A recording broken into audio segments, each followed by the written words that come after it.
So hey guys, আজকে আমি একটি এমন ফেস প্যাক ব্যবহার করব যেটা ব্যবহার করলে আপনার স্কিন হবে ব্রাইট গ্লোয়িং। আর সেই প্যাকটি আমি কিভাবে তৈরি করেছি, অরেঞ্জ পিল পাউডার আর হানি দিয়ে। এটা যদি সপ্তাহে একদিন আপনি ব্যবহার করেন তাহলে আপনার স্কিন হবে ব্রাইট অ্যান্ড গ্লোয়িং। তো এখন আমি ফেস প্যাকটি অ্যাপ্লাই করব।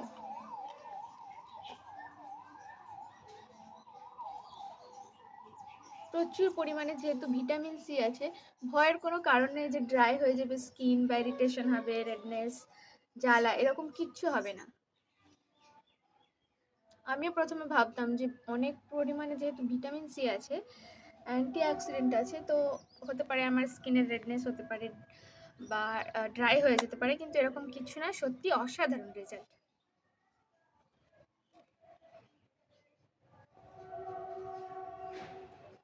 কিন্তু একটা কথা মাথায় রাখতে হবে যে যদি আপনার স্কিন ড্রাই হয় তাহলে কিন্তু এই প্যাক ইউজ করা যাবে না। যখন আপনার স্কিন নর্মাল থাকবে আপনি তখনই শুধুমাত্র এটা ব্যবহার করতে পারবেন।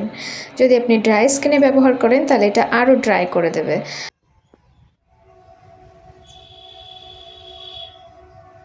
যেহেতু এই প্যাকের মধ্যে প্রচুর পরিমাণ ভিটামিন সি আছে, তো এটাকে না বেশিক্ষণ রাখা যাবে না। প্রথমে যখন আপনি ব্যবহার করবেন তখন 2 থেকে 1 মিনিট, তারপরে ধীরে ধীরে টাইমটাকে বাড়াতে হবে। 5 মিনিট, তারপরে 10 মিনিট, টাইমটাকে ইনক্রিজ করতে হবে। একেবারে প্রথম দিনই 15 মিনিট রেখে দিলে সমস্যা হতে পারে। তো অল্প সময় দিয়ে স্টার্ট করতে পারেন। তো আমি এটাকে 5 মিনিট রেখেছি, যেহেতু আমি অনেক দিন থেকে ব্যবহার করছি তাই আমার স্কিন টলারেট করতে পারছে। তো এবার আমি এটাকে 5 মিনিট পর ধুয়ে চলে আসছি, তারপর দেখাবো। 5 মিনিট পর হয়ে গেছে, আমি মুখটা ধুয়ে এসেছি, অনেক ফ্রেশ লাগছে। আর তো মুখটা ধোয়ার পর মুখটা ফ্রেশ লাগছিল খুব। এরপর আমি ময়শ্চারাইজার ইউজ করব। সো আমি ডট অ্যান্ড কেয়ার ময়শ্চারাইজার নিয়েছি, হালকা করে আমি লাগিয়ে নেব মুখে। তারপর আমি সানস্ক্রিন অ্যাপ্লাই করব, সেটাই হবে আমার লাস্ট স্টেপ।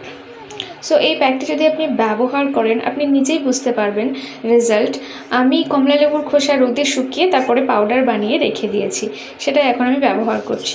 কিন্তু আমি লেবুর রস ইউজ করি না, ওতে কিন্তু ইরিটেশন, রেডনেস, ড্রাইনেস হতে পারে। সো এই ছিল আমার স্কিন কেয়ার।